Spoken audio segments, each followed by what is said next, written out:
पूरा गेम बदल दिया। बीडी टॉप वन वहां पे सर्वाइवल टैक्टिक्स दिखा रहे हैं। क्या बीडी टॉप वन यहां पे अविडा को जीतने से रोक सकते हैं? मुझे नहीं लगता। ट्रू इंपैक्ट के खिलाड़ियों ने 4v2 का फाइट था, उसमें मैच गवा दिया। Can't believe this. यहां पे आप देख सकते हैं शुवो पूरा प्रयास करते हुए लॉन्गकॉन्ग ने एक बेहतरीन नॉक दे दिया। Avida are the champion. Thailand की team Avida e sports are the champions. What a fight. হ্যাঁ, Avida e sports the champion. RNX revision chapter 4 এর চ্যাম্পিয়ন হলো Avida e sports. Avida e sports champion নাও হইতে পারতো যদি last ম্যাচটাই BD top 1 ভুইয়া নিত আবিদাকে আটকি। বাট বিডি টপ 1 আবিদাকে আটকাইতে পারে নাই। 2 ভার্সেস 2 সিনিয়রিতে ভুইয়া মিস করছে এবং চ্যাম্পিয়ন হয়ে গেছে আবিদা ই স্পোর্টস। লাস্ট ম্যাচটাই শুভ কিছু করতে পারলো না। যেখানে শুভ একাই স্কোয়াডকে ওয়াইপ আউট করে দেয়, সেখানে শুভ দুইটা প্লেয়ারকে মারতে পারে না। তো সবসময় তো সবার খেলা হয় না, শুভকে দোষ দিলে তো চলবে না। এবং হ্যাঁ, বিডি টপ 1 স্কোয়াডকেও দোষ দিলে চলবে না। ওখানে তো অন্য একটা স্কোয়াড ছিল ইন্ডিয়া, ওরাও তো আবিদা ই স্পোর্টসকে থামাইতে পারে নাই। 4v2 কইরাও আবিদার সাথে পারে নাই। আর বিডি টপ 1 তে ছিল 2v2 সিনিয়রিতে, তো তখন হয়ে ওঠে নাই, এজন্য বিডি টপ 1 পারে নাই। বাট মেনে নিতে হবে এটা বিডি টপ 1 এর ব্যর্থতা এবং তার সাথে টি0 ব্যর্থতা। তারা ডমিনেশনই দেখাইতে পারে নাই। বিডি টপ 1 স্কোয়াড কয়েকটা ম্যাচে শুরুতেই ওয়াইপ আউট হয়ে গেছিল। बैक टू बैक 3 खिलाड़ी नॉकआउट। ओ यहां पे एक बार फिर से bottom of the table eliminate हो चुके हैं गाइस बीडी टॉप 1।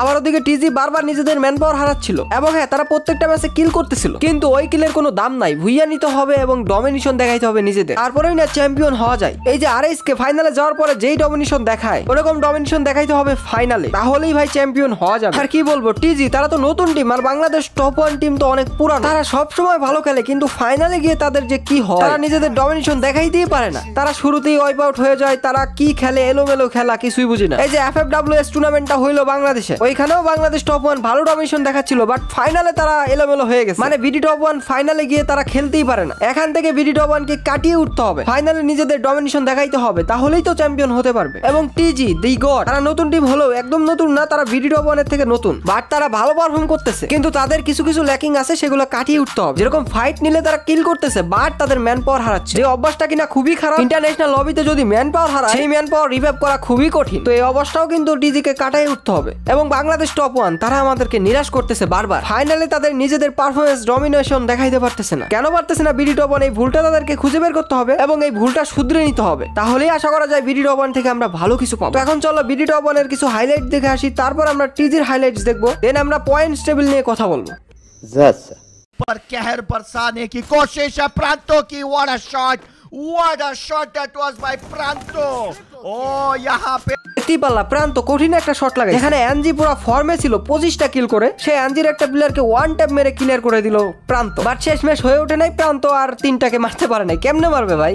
এনজি যেখানে ওই ম্যাচটাই ফর্মে ছিল, এনজির 4টা প্লেয়ারই বাইসা ছিল, সেখানে একটাকে ওয়ান ট্যাপ মেরে কিলটাকে ক্লিয়ার করছে, পয়েন্ট বাড়াইছে প্রান্ত। তারপর আর 3টা প্লেয়ারকে মারবে কিভাবে? তারাও তো প্লেয়ার, তাই না? একটা টুর্নামেন্ট প্লেয়ার একটা স্কোয়াডকে খাওয়ার ক্ষমতা রাখে, আর সেখানে 3টা প্লেয়ার বাইসা ছিল আর প্রান্ত তো একলা ছিল, তো তাকে ধইরা পুরো মাইরা দিছে। এখন বিডি টপ 1 কিন্তু কয়েকটা ম্যাচে আর্লি স্টেজে ওয়াইপ আউট হয়ে গেছিল, বাট কয়েকটা ম্যাচে তারা 2 নাম্বার স্কোয়াড 3 নাম্বার স্কোয়াড হিসেবে ওয়াইপ আউট হয়েছে। তারা লাস্ট পর্যন্ত ম্যাচটাকে টেনে নিয়ে গেছে, বাট হ্যাঁ, দুঃখের বিষয় একটাই, তারা লাস্ট পর্যন্ত ঠিকই ম্যাচটাকে টেনে নিয়ে গেছে, বাট তাদের ম্যান পাওয়ার ছিল না। তারা টিজির মতোই ম্যান পাওয়ার হারাচ্ছিল। কয়েকটা ম্যাচ শেষ পর্যন্ত টেনে নিয়ে গেছে এবং কয়েকটা ম্যাচে শুরুতেই ওয়াইপ আউট হয়ে গেছে। আর বিডি টপ 1 এর হাইলাইটস এর কি দেখবো? বিডি টপ 1 কালকে ব্যর্থ হয়েছিল, ফাইনালে সবসময় বিডি টপ 1 ব্যর্থ, আর তাদের হাইলাইটস তো তেমন ছিল না, তারা কিলও করতে পারে নাই তেমন। তো এখন চলো টিজি বা দি গট এর হাইলাইটস দেখে আসি। टीएसजी फंसी हुई सी दिख रही है, टीएसजी फंस गई। यहाँ पे बांग्लादेशी टीम ने टीएसजी को एलिमिनेट कर दिया। गौरजे उठो बांग्लादेश दिख के the GOAT e sports TSG के एलिमिनेट করে দেয়। টিজি বাংলাদেশের স্কোয়াড কালকে ফার্স্ট ম্যাচে খুবই দারুণ খেলেছে, বাট শেষ ম্যাচ ফার্স্ট ম্যাচে ভুইয়া হতে হতে ভুইয়াটা আর হলো না।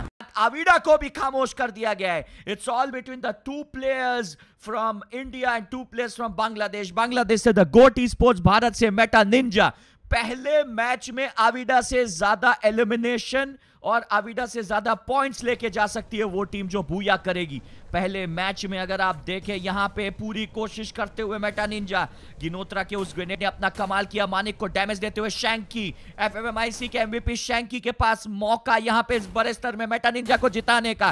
गिनोत्रा के ऊपर अटैक, रेक्सन के शॉट के चलते गिनोत्रा डाउन, मानिक बनाम शैंकी बिल्कुल अकेले, रेक्सन के पास एचपी, रेक्सन के पास एचपी है। এই যে এখানেই ম্যাচটা হেরে যায় টিজি। যদি ওখানে ফাইটটা না নিয়ে রিভাইভ দিত, তাহলে হয়তো বা ম্যাচটা অন্য কিছু হইতে পারত। আর বলা তাদের মাইন্ডসেট কি ছিল জানি না, ফাইট নিছে এবং ফাইট নিয়ে ম্যাচটা হেরে গেছে, ভুইয়াটা মিস করছে টিজি। এটা সাধারণ বিষয় না, এটা অনেক বড় ভুল। এত বড় ভুল ইন্টারন্যাশনাল মঞ্চে কখনোই মানা যায় না। এই ভুলটার কারণে তারা ভুইয়াটাই মিস করলো। তো টিজি, এই ভুলটার জন্য অবশ্যই তোমরা শাস্তি পাওয়ার যোগ্য। বাট যাই হোক, তোমরা যেহেতু নতুন, একেবারে নতুন না কিন্তু নতুন, সেই হিসেবে ভুল যেহেতু হয়েছে, ভুলটা আমরা ক্ষমার দৃষ্টিতে দেখি। আশা করা যায় এই ভুল থেকেই তোমরা শিক্ষা নিবা, আগামীতে এরকম ভুল যেন আর না হয় এবং আগামীতে আমরা যেন তোমাদের থেকে আরো ভালো পারফরমেন্স দেখতে পাই। এখন এগুলাই ছিল গাইস হাইলাইট। ব্যর্থতার দিনে আর হাইলাইটস কই বাবা?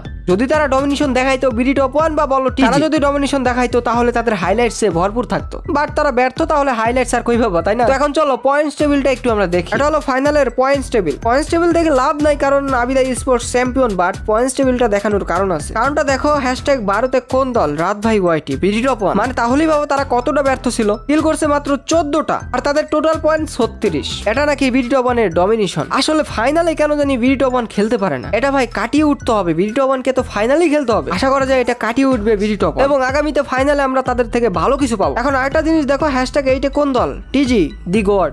তারাও ফাইনালে ব্যর্থ, বাট বাংলাদেশ টপ 1 থেকে তারা ভালো পারফরমেন্স করছে। তারা করছে 37 কিল এবং টোটাল পয়েন্ট 58। একেবারে তারা খারাপ পারফরমেন্স করে নাই, বাট তারা ব্যর্থ। তো যাই হোক, এটাই ছিল আজকের ভিডিও, ব্যর্থতার দিনে ব্যর্থতার ভিডিও। টিজি ব্যর্থ, টপ 1 ব্যর্থ, ওদিকে আরএসকে তো কোয়ালিফাই করতে পারে নাই। মনে করছিলাম আমাদের বাংলাদেশি টিম কিছু একটা করে দেখাবে, চ্যাম্পিয়ন হবে, বাট হয় নাই। আশা করা যায় আগামীতে হবে, তাদের প্রতি ভরসা আশা আছে। দেখা যাক সামনে কি হয়। তো যাই হোক গাইস, আজকের এই ভিডিওটি এ পর্যন্তই। দেখাবে নতুন কোনো ভিডিওতে। ততক্ষণের জন্য টাটা, বাই বাই, আল্লাহ হাফেজ।